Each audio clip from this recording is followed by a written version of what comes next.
If you really want to understand the guitar and master it as an instrument, then you need to understand scales. But while most people just tell you like a robot, play these notes and you will make music, don't ask any questions, the reason they say don't ask any questions, here's their dirty little secret. It's because they don't have the answers. They don't understand the underlying theory of how these patterns work. Here, though, it's safe to ask questions because we do understand theory, and since you're more clever and curious than most people, this is the place to be. Whether you're a beginner or, frankly, if you've been playing for a long time, because you're going to understand things at a level you've never seen before. So let's jump into guitar scales for beginners, and we're going to ask 3 fundamental questions. We're going to answer them too. They are, what is the most important scale? Why is it the most important scale? Why does it sound so good? And then also how this scale is used to expand into other patterns, other scales and modes to really take your songwriting to the next level. So to start, we're going to take this image and flip it around so you're looking at it from the perspective of the player so you can really understand these patterns and soak them in. So the first question is, what is the most important scale? If you're going to focus on one to begin, where should you start? And the answer is the major scale. Like the C major scale, for example, made from notes C, D, E, F, G, A, B, C. Now, while most people picture scales like this as a bunch of black dots along the fretboard, it really kind of leads to mindless practice because it doesn't show you what's going on here. It looks more like Braille than anything else. So to really see and understand this pattern, we're going to add color to clarify which notes are which and the different relationships between these notes. And so looking at it like this, again, the C major scale is played using notes C, D, E, F, G, A, B, C. Or intervals 1, 2, 3, 4, 5, 6, 7, 8. If you take the 12 basic notes in music, or the chromatic scale, and you select a subset of notes using a special pattern of whole step and half step intervals, this is how you get the major scale. In this example, C major. C, whole step, D, whole step, E, half step, F, whole step, G, whole step, A, whole step, B, and half step, C. The same interval pattern of whole steps and half steps applies to any of the keys, but using the key of C as our example, where C is 1, or the book ends in this pattern, it sounds really good. And there are different reasons why this scale is the starting point, why it's so fundamental and essential to understanding all of the other scales. And one of the reasons is because this pattern, the major scale pattern, is really just a subset of the circle of fifths, another fundamental pattern in music that shows how all of the notes are harmonically related, which notes are compatible and sound good together. The circle of fifths illustrates these connections between notes, and when you take this grouping of neighbors in the circle of fifths and then rotate the pattern into the chromatic scale, which is what we use to actually play instruments, that group of neighboring notes becomes scattered and forms what we call the major scale pattern, and explains why it's formed from a series of whole step and half step intervals. And what's cool is you can play this pattern anywhere on the fretboard, like down here and up here and up here, and up here too.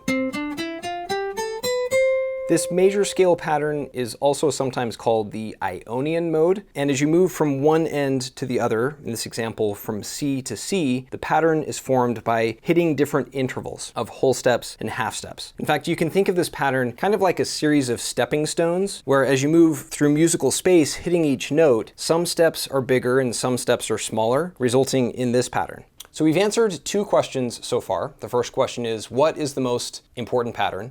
And that is the major scale.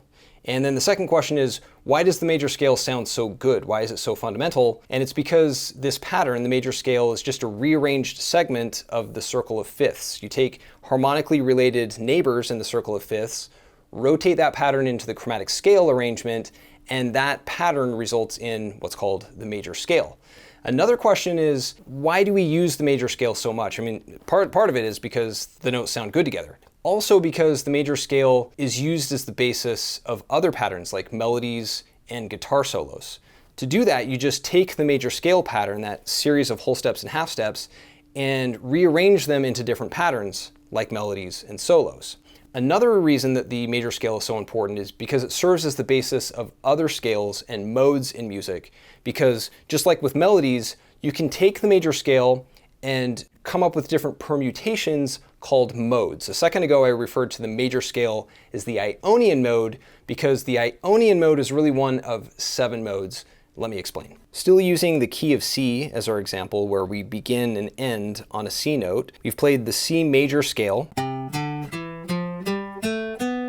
which sounds really good, but there are different patterns you can use to get from one C note to the next. To use our metaphor of stepping stones, there are different patterns of stepping stones. You can shift the stones in different ways to create different intervals to move through musical space. And while the C major scale, or C Ionian mode, is the most popular, the most common, there are 6 other common ways to move between a note and its octave, including the Dorian mode, Phrygian mode, Lydian mode, Mixolydian mode, Aeolian mode, and Locrian mode.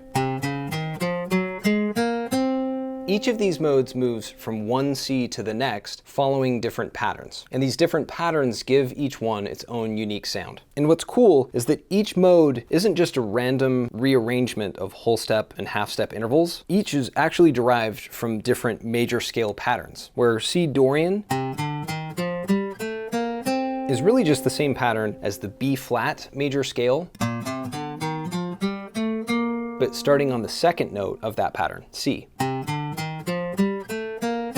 Likewise, C Phrygian is really the same as the A flat major scale, but starting on the third scale degree of that pattern to form the Phrygian mode. C Lydian is a permutation of the G major scale. C Mixolydian is a permutation of the F major scale. The C Aeolian mode, or minor scale, is actually a permutation of the E flat major scale. And then C Locrian is derived from the D flat major scale.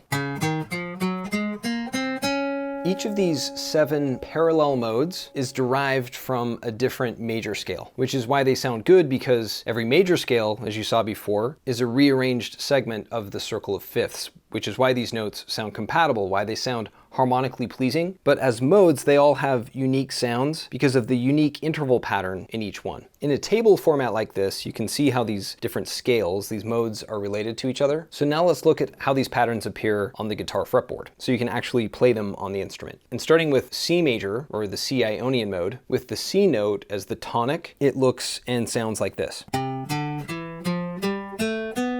The C Dorian mode, as you saw, is just a permutation of the B flat major scale. It's the exact same pattern. Both are formed from the same underlying pattern of notes, but while the C note is the tonic in C Dorian, B flat is the tonic of the B flat major scale. Same notes, different sound. Where Dorian has sort of a smooth sound to it, which is why it's used a lot in like jazz music, for example. Next, the C Phrygian mode looks like this, which are the same notes as the A flat major scale. When C is 1, this mode has more of an exotic or tense sound, especially to Western ears, and can make for some really good music. Then looking at the C Lydian mode, this is the same pattern as the G major scale, which takes on a different sound when C becomes 1 as C Lydian, with the interval of a sharp 4, giving this pattern more of a spacey or ethereal sound. C Mixolydian is just the same pattern as F major, that takes on a different feel when C becomes the tonic, when C is 1, forming the Mixolydian mode. That's used a lot in rock music and has more of a Celtic sound to it. The Aeolian mode, C Aeolian, is the same as E flat major, that takes on a melancholy and epic sound when C is 1. The Aeolian mode, or minor key, is used a lot in music. This pattern is very, very common. And then finally, C Locrian is really just the same as the D flat major scale. That sounds very dissonant and tense when C becomes 1. In fact, this pattern is so dissonant that the Locrian mode is very uncommon. Unlike the Aeolian mode, or the minor key, Locrian is pretty rare. So using just the major scale pattern, just a series of whole steps and half step intervals, and then rearranging those intervals in different ways, you can come up with different modes, which totally unlocks the guitar fretboard because you can play these patterns in any position up and down the fretboard. Now, if we had just been using the traditional black dots, the braille of traditional diagrams, it would be very limiting because you couldn't really see what you were doing and understand how each of these patterns is just a permutation of the next. And these modes answer the next question, which is, how do we use the major scale? Like I said, you can use the major scale as the basis of melodies, of guitar solos, and those melodies and solos come from these different patterns, and these different modes are a big expansion of just the major scale itself. So you don't just have to play, the happy sound of Ionian. You can start to mix it up and play different modes to create different sonic vibes. So modes expand your palette as a songwriter because you can delve into these different nuances and different feelings of the different modes. But the next and last question that we'll look at is why these particular major scales. Each of these C modes, these parallel modes, are derived from a set of major scales, but why those major scales? And we're going to look at the answer using the circle of fifths. The circle of fifths itself is really just a ring of major scales, a daisy chain of major scale patterns that overlap to form a circle of fifths, where each new scale starts on the fifth note of the previous scale. I explain this in much more detail in other videos, but basically the major scales of all 12 keys are interlocked into this same shared pattern. Anyway, to answer the question of where the C parallel modes come from, it's really just all of the major scales that include a C note, which are located here. In the D flat major scale, this C note is scale degree 7. So if we play these notes starting on C, we get the C Locrian mode.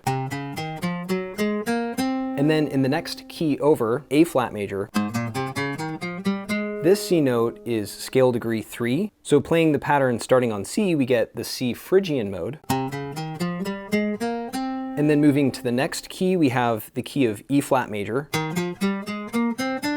where this C note is scale degree 6. So starting on C, we get the C Aeolian mode.